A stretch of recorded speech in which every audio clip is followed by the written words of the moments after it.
What is up? YouTube, how y'all doing, man? Oh, I said I was gonna play the bass guitar. I was gonna play the bass guitar intro on this one, man, but I just came from a walk. Exercise, y'all. Please exercise. Do some push-ups in the morning, do some jumping jacks, walk down to the corner, walk around your block, walk up the stairs twice. You can start like that. Just do some exercise, man.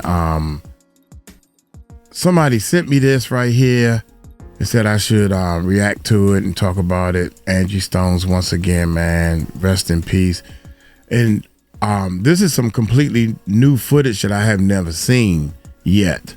So I skimmed through it to make sure it ain't the same thing repeating over and over again. But like I said, man, rest in peace. Golly, man, oh my God, this is so sad.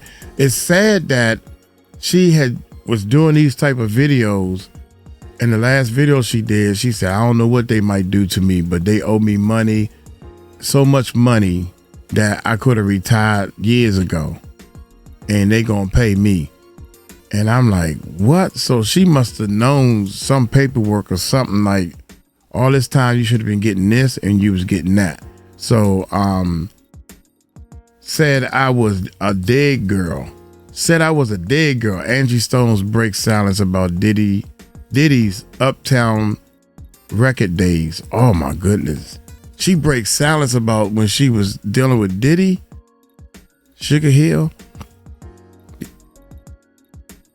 Yeah, that's in the same area, New York. Sugar Hill, Rapper's Delight, and her group. Man, that song, dude, I remember playing that song to death. I would fall asleep and rewind it with the cassette tape. Funk you right on up. We're going to funk you right on up. Oh my gracious, man. Hit that subscribe button, hit that bell. Hey, let's check this bad boy out. I just want to put some things in perspective and in check. Now there's this media company that's trolling my page. Things that I was sharing with my fans for my fans' benefit, only regarding my dealings in the industry over 50 years and things I wanted to share for the benefit of my fans and me in the industry. And of course, you know, I've had a lot of association with a lot of people, but I'm not one to drag anybody's good or bad beings. However, they say if you don't have something good to say, just don't say anything. I try to pride myself in speaking positive on every situation. But of course, they have now taken this by trolling my page and put a spin on it to try to make it seem dark and derogatory. First and foremost, I would never, ever, ever make a claim to just dogging somebody out, because God does that. I don't have to fight that battle. That's a battle that He fights for me. But I just want to, for the sake of my fans, let you guys know that I am not purposely dragging anybody. And you guys know, everybody that's in the news, 9 times out of 10, we all know them. We done ran across them. We done had business dealings with them, friendship, music, whatever the case may be. It's all innocent until it's proven guilty. I don't care what people think or say, but you're hearing it from the horse's mouth. All that stuff y'all hearing about, they done fabricated, they editing, they taking stuff, they trolling my page, taking interviews day after day after day and piecing them together to make the world believe that, oh, Angie Stone's out here dragging this one and dragging that one. Never that. I would never do that. So I will get back on my page tomorrow, not on a Sunday, but tomorrow, and everybody know some of my secrets that I have endured over the years. Nothing to hurt anyone else. With that being said, I would advise you not to log in 30 minutes for no mess, because that's something they pull together. Just like they told y'all I was a dead girl and I'm very much alive. It's because they're looking for numbers, and they want you to pay for that information. Why you got to pay for it and I'm giving it to you? For all of you that want to hear some juicy stuff, give me a thumbs up.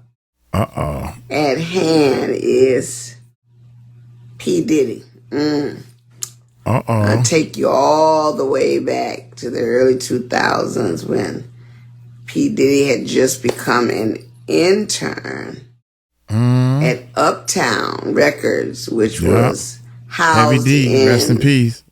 MCA Music, which was where I just happened to have a publishing deal as an MCA songwriter. Woo! Can we get into it, guys?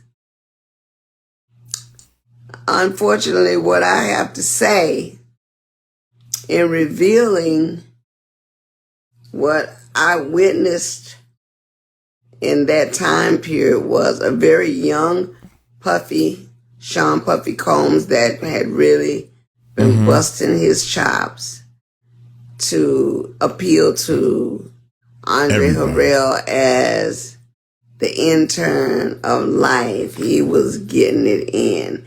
I mean, that was when Al B. Sure was there. That was when Jodeci was there. That was when Mantronic was hot. They were up against, that kind of lineage.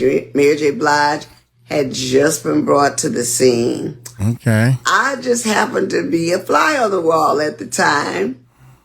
Unlike so many other people that say they were there, I actually was on the ground floor of the groundbreaking P. Diddy as an intern, Mary J. Blige as a new artist, Total, and so many others that were coming through to the Uptown camp. Right, that's right. I had never seen a hustle so intense as P. Diddy. Yeah. He would run through MCA Records like he owned the place.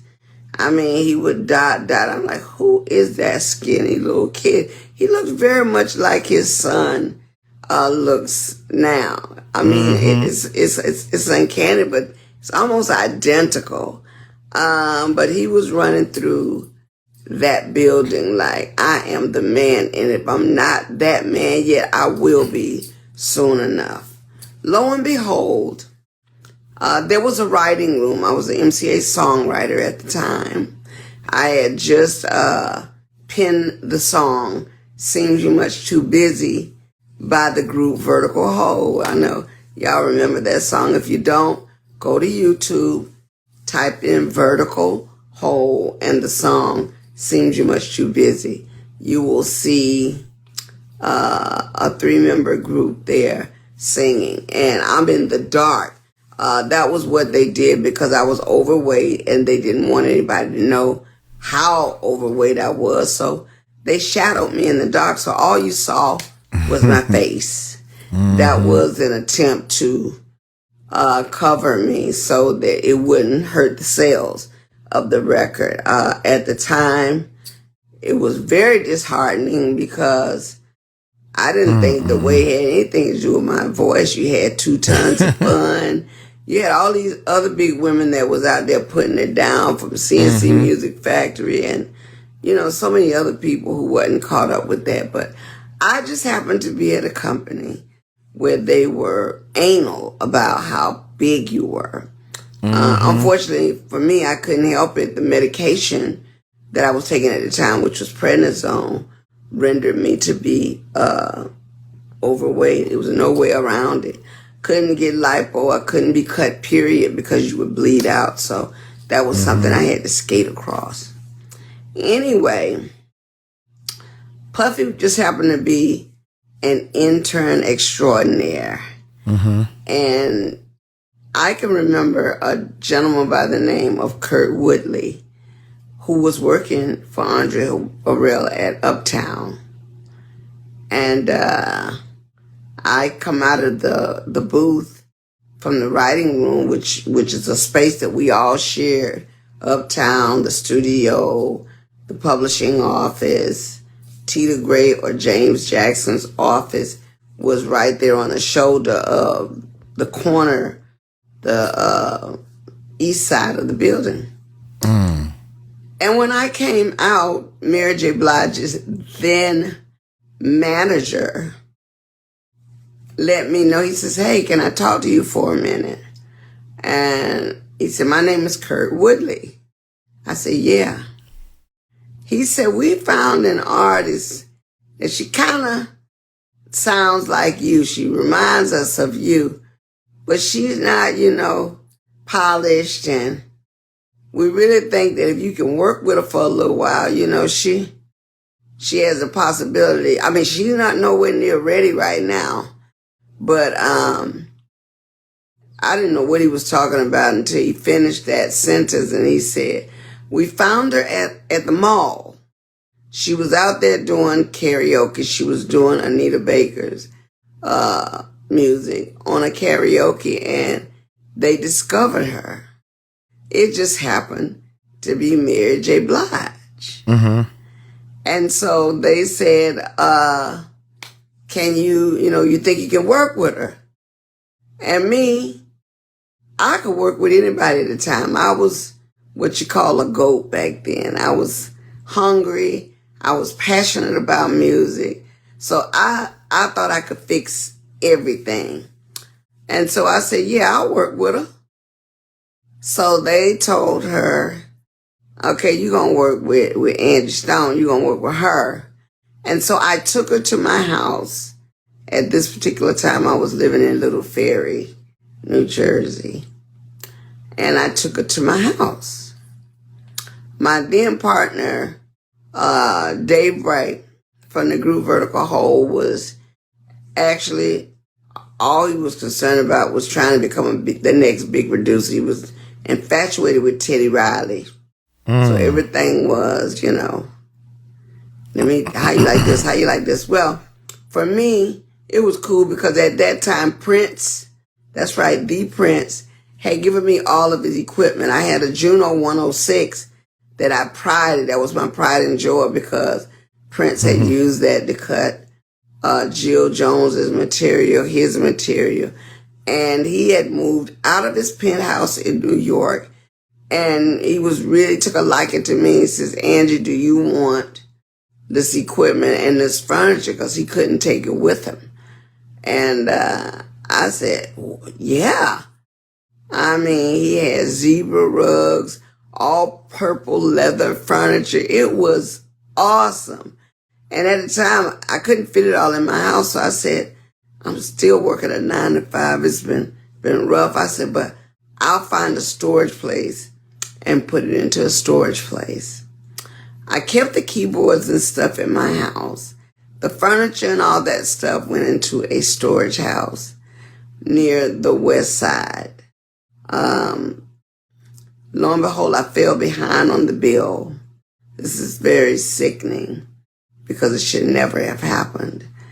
And I went one day to settle my bill, and the building had sold all my furniture that Prince had given me.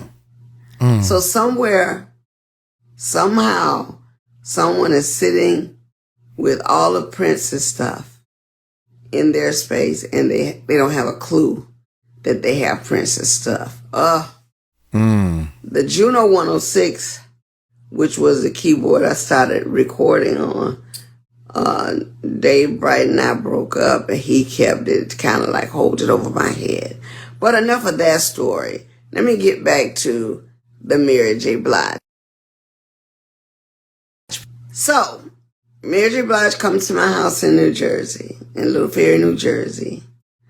And I had written this song called I Ain't Taking No Shorts. I wrote this song because they at Uptown, 𝗟𝗢𝗡𝗞𝗦, Puffy, all of the powers that be was saying she ain't ready. She got to get her look together. We don't like the way she looks. And I thought she was very cool. She was average looking young teenager that, obviously had to grow into womanhood, but she wasn't a bad looking girl at all. And you can clearly see that, given her beautiful features, that she was an attractive girl. But they looked at her as hood girl. And so I was angry for her. And I took the position, okay, I'm going to write some words that you can really sink your teeth into. And the song was I Ain't Taking No Shorts.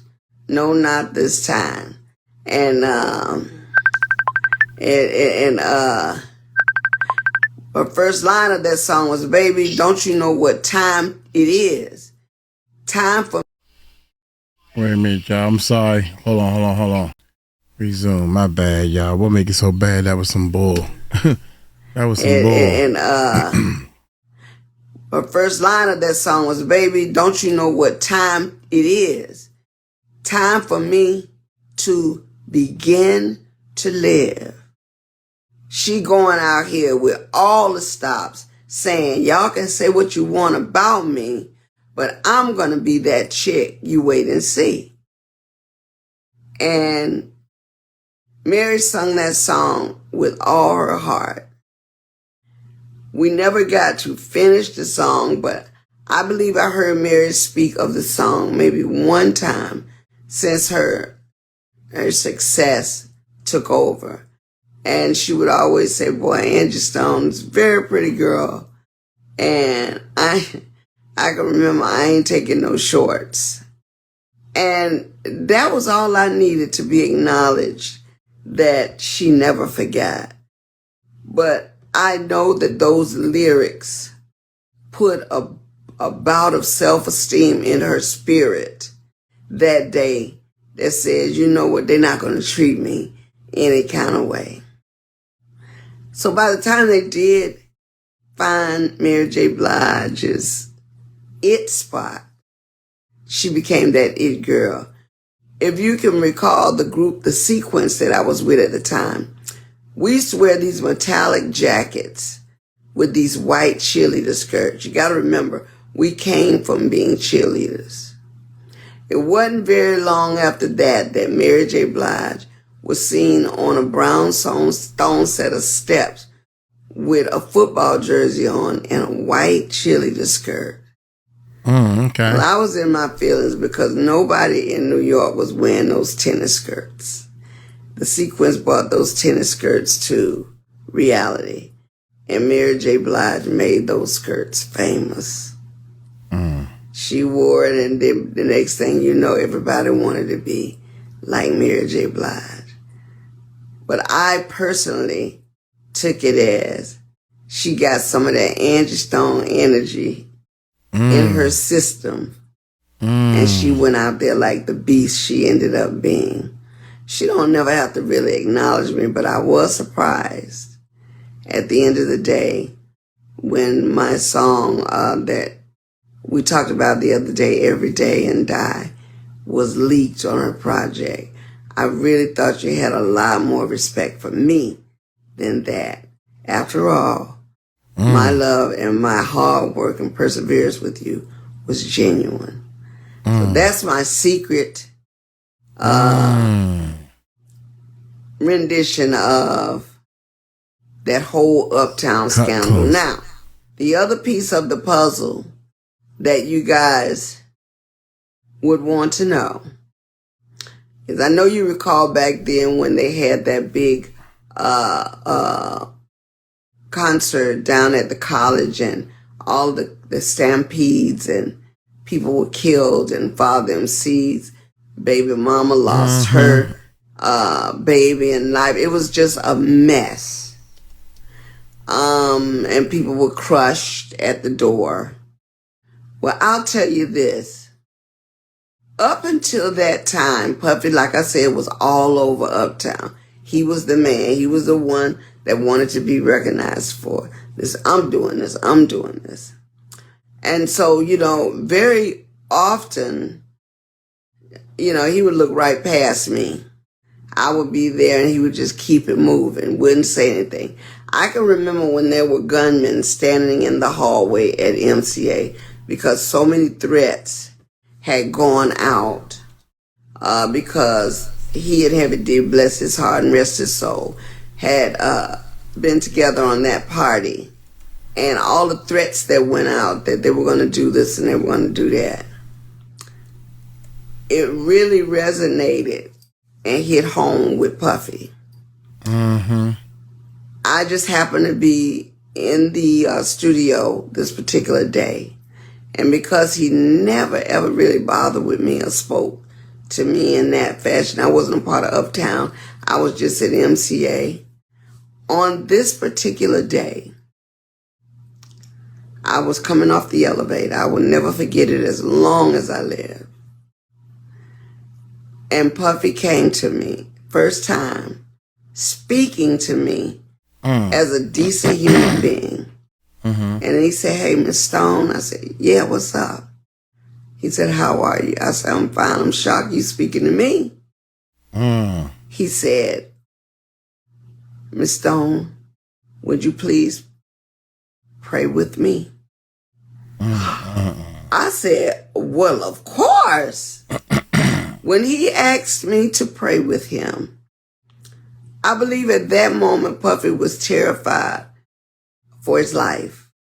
I think that he was afraid because all of the things that had gone out and about that party, they were singling him out, and I don't think that he thought he was going to survive it. And I was just happy that whenever he didn't speak to me, I knew he couldn't see me. But on this day, he saw the God in me, which was so not about me, but it was so about the spirit that I carried. Come on now. And I can honestly tell you that this particular day, I stood there and I prayed with Sean, P. Diddy, Puffy, Combs, because he cried out for help.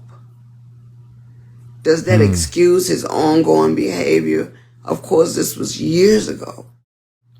But the fact that he actually acknowledged God lets me know that at one time he was a real soul that was not tainted to the point that he could not feel. But for the first time, I believe, he feared God. Come on now. So, I'm here to tell you that, quite contrary to what you guys may think, Sean Puffy Combs asked me to pray for him and with him. And I did. So, just like the student I am, God has the power to forgive. And I'm not saying that I'm praying that this happens for him, but I'm praying that he cries out to the Lord at this time, that whatever he genuinely is dealing with, that God hears his heart. Okay.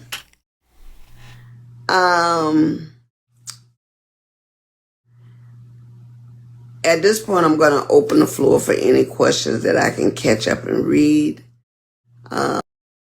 Real quick, because we're right at the end. Puffy asking you to pray for him could be that wolf in sheep clothing saying, you know what, he sees the God in you. So in order to trick you, in order to keep you in your place, they're going to come to you in the fashion that you used to, in the fashion that you want to be in. I have seen plenty of evil people say, well, God bless you, dear. God bless you.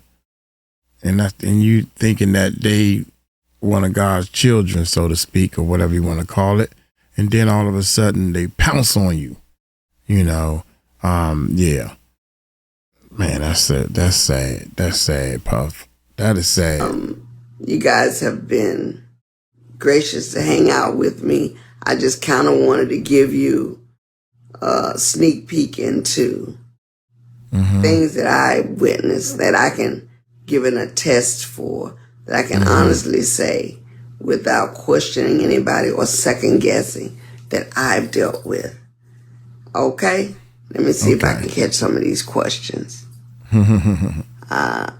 Queen Oracle, Mama Kafek, John, Alexander, Nush.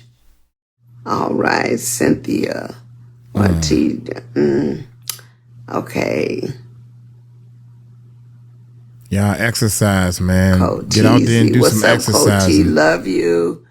Help people. Do you have interest in mentoring or having your own label? I definitely want. Yeah, you have to Want to be mentored when it comes down to this industry. You need to have a covering over you to protect you because, you know, so much has been going on in the world, but more so in the music industry. You have to. Have I talked about the 𝗟𝗡𝗡𝗞𝗦 song? You have to be prepared for what God has for you. Okay. I have not talked about that. I did 17 songs with 𝗟𝗡𝗡𝗞𝗦 that are unreleased. They are currently sitting in Marvin Gaye's studio in California.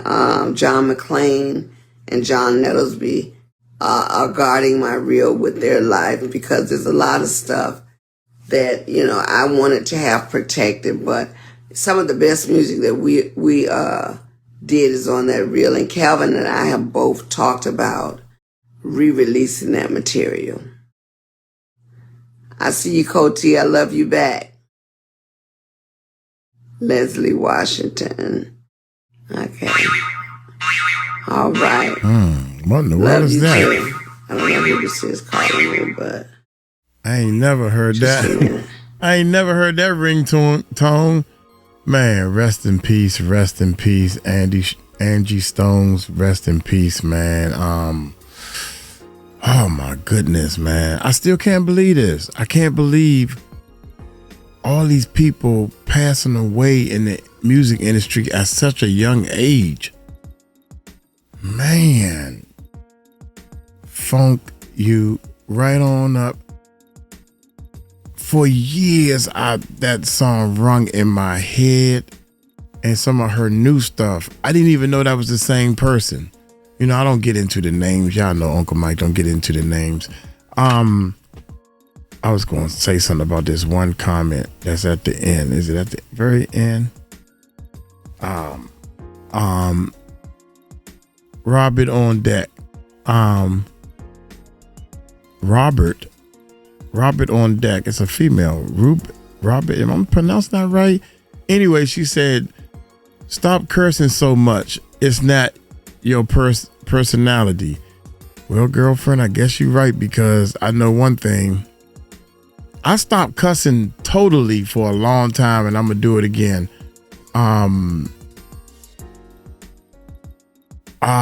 All of a sudden, I just started back cussing again because so much stuff was pissing me off. My music in my recording studio was not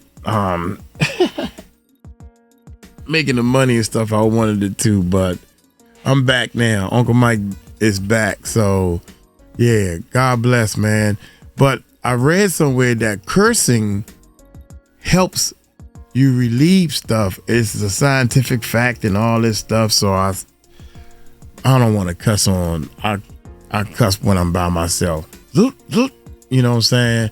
So if it's going to help me relieve. But anyway, y'all let me know in the comments, man. Angie, do y'all really think her death was that's so hard, man? Check it out.